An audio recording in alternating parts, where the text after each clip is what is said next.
Okay, YouTube, welcome back to the page. This is Dave, also known as Luvindemtrains, and I'm back with a, I guess, tutorial, if you will, on how I weather some of my rolling stock.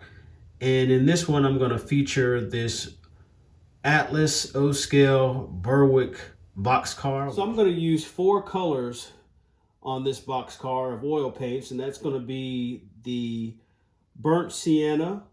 And I'm using the burnt sienna because that's a color that is pretty much the same color as the boxcar. You want to start with a color that matches the color of the car you are weathering. And then I'm going to use raw umber and then titanium white, and I'll end with the yellow. So I'm going to go ahead and get started with the dotting technique, and we'll be right back.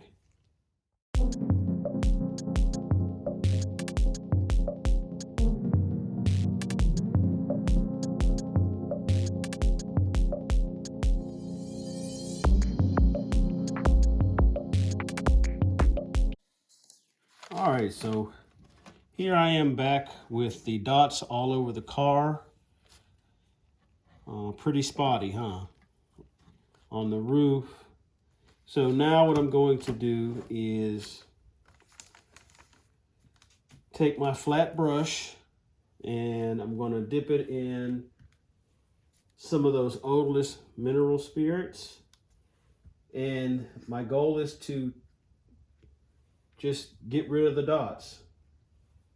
And I'm just going to start on the side of the car, going with a downward stroke here.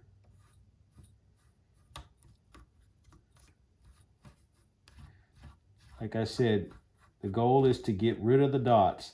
Now what I found is with some of the lighter colors like the titanium white and also the yellow is that they sometimes take a little bit more to get them to disappear, and in some cases they will leave a little residue, and you may have to go a little extra harder with the brush to get rid of those. But even if they're not 100% gone when you're done, there's a later step that's going to help blend those nicely. I try to add those lighter colors last for that reason, because the longer they sit on the car, the harder they are to blend and get rid of. So I'm going all over the car, trying to get all the crevices. And remember, with oil paints, they take a while to dry. And so there's no rush with that. So I'm going to go ahead. I know you don't want to see me keep doing this, but around the entire car, and we'll be back. All right, so it has been 24 hours, and let's kind of take a look at what the effects of the spotting technique have done. You can see there is some fading going on. It's definitely gotten rid of the plastic look, and we have some different fades going on throughout the boxcar. So at this point, we're going to move to the next step, which is basically adding a pin wash. And you add the pin wash to all the details and cracks and crevices where you want to create shadow, and also where you want to emphasize. There are a lot of details that go hidden when everything is the same color. So this is another contrasting technique here. So what I'm going to use for this particular car is this panel liner from Tamiya, black. And I'm going to put it up and down these spines here on the boxcar, on all the little details, rivets, those types of things. So let me show you here how I do it. This particular panel liner comes with a little brush, and I do mean little. So basically I'll take it and just start at the top. It should flow. These are pretty much washes. So I start at the top and just let them go down.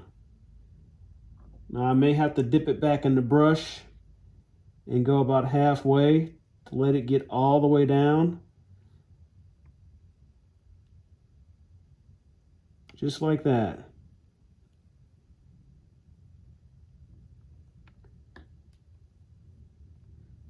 And then I'll also hit some of these details right here, like the rivets and those things that, unless you're looking really closely, you don't get a chance to see. And this is a great model, so I definitely want to highlight all of those details. And unfortunately, we do that by dirtying the car up. So I'm going to go ahead and continue with this, and I'll show you what it looks like when I'm done. All right, so here we are back with all the pin wash being done, and it does highlight a lot of those crevices and areas where there's shadows. And you almost could leave it like this. I would say the only thing going on now is there are some areas where you do see the brush strokes. So you could go ahead and maybe add a little bit of thinner or do something with a paper towel. I've even seen that done where you kind of get rid of some of those. We'll add some powders later, so that'll help with that. But the next step I'm going to do, and I'm not going to do this with all of the cars because you do want variation, but what I want to do is add a little bit of rust, and I mean a little bit. So we'll get that material out, and I'm just going to start creating some rust patches here and there, especially where these doors would slide open. Over time, those scratches turn to rust, and just various places that I feel or have seen rust happen on box cars. So let's go ahead and get that process started. Okay, I'm coming back to show you the close-ups of the rust spots that I put here. The tube from when the door opens up. I got a little bit going on in the corner there. And then over here, I did the two on this door and then a little bit there in that corner. Just enough to show that this has been out on the road for some years now, and it's not quite ready for retirement, but it has been working. And I just used a light color acrylic paint, a medium color rust color, and then also a dark color. So that lighter color is kind of an orangish color, as you can see, and that represents the newer rust. And anytime I do rust spots, I try to do some kind of runoff from it, from the water and the rain coming down and rinsing that rust down the car, and that was done with powder. So what I'm going to do next with the entire car is I'm going to give it a dusting. It'll get darker at the bottom and just a little bit here and there on the entire surface of the car, and then we'll get to the roof. So I'm going to start with this raw umber, and I'm just going to start stippling it. I'm going to start on the edges.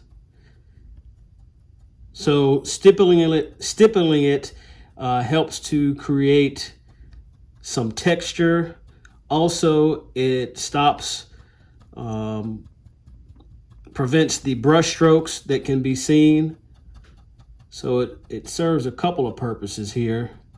But of course, we're starting with a darker rust, which means it's an older rust, just on the edges,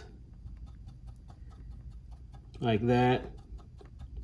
And then what I'll do is I'll take another color. I don't necessarily change out the brush because it's all going to get mixed anyway.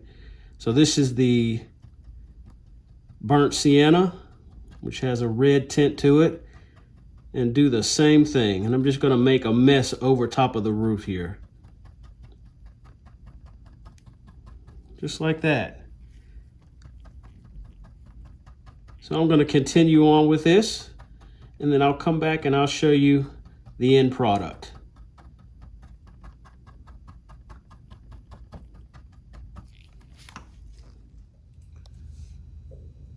All right, everyone, I'm back with the finished product. And yes, you did hear me correctly. This is the finished product. There is such a rabbit hole that is waiting for people to go down when you do this. And it's so tempting to do that. And there are a lot of YouTubers that go that extra mile for very, very prototypical modeling on these. My goal is just to give it a convincing look. Like I said, these particular box cars are very well detailed out of the box, and I just wanted to bring out a bit of the detail and add a little bit of realism. I will have various states of age on the layout running on these tracks. This would probably be a medium level. So I'm very satisfied with where this is at. So what I did was finish off the roof with those oils, and then I painted the couplers to give them an aged, rusty kind of look, and I also detailed the wheel sets. So what I'll do is I'll take the camera off of the tripod and give you a closer look so you can see those details, and then we'll go ahead and wrap up this project. All right, here is a look at the roof. And I just continued on with what I showed earlier in the video with adding, it was only 2 colors, and I believe it was burnt sienna and raw umber. And I did that, and then I kind of mixed it in a little bit so you didn't have any harsh lines. All right, here are a look at the trucks real quick. All I did with those is added kind of a medium rust color to the wheel faces, and then did a grimy black on the trucks for those low angle shots and video, and it helps to complement the rest of the car. And while we're up close, you can see this anomaly that happened as I was painting the car. That was not necessarily intentional, but I love the effect. It looks like spatter that has been pushed up as the train is going down the tracks. I really like it. Okay, everyone, this is going to about do it for this one. I'll be doing a few of these types of videos. There are plenty of videos on the internet and on YouTube that show different weathering styles, but I wanted to show you the one that I'm developing for myself. It just so happens with this particular car, I used a little bit of the airbrushes, but mostly oils and powders. So that's an alternative way, and I think that you have to have different options and different ways of doing things to create the type of variety that's actually out in the real world. So that's what I'm going to spend my winter doing, getting a lot of my fleet weathered, including locomotives, as well as some of the project I still need to work on with the layout. You'll get a nice healthy mixture. I hope that you found this video helpful and entertaining and you took something from it. But as always, this has been Dave, also known as Luvindemtrains. And until next time, later, y'all.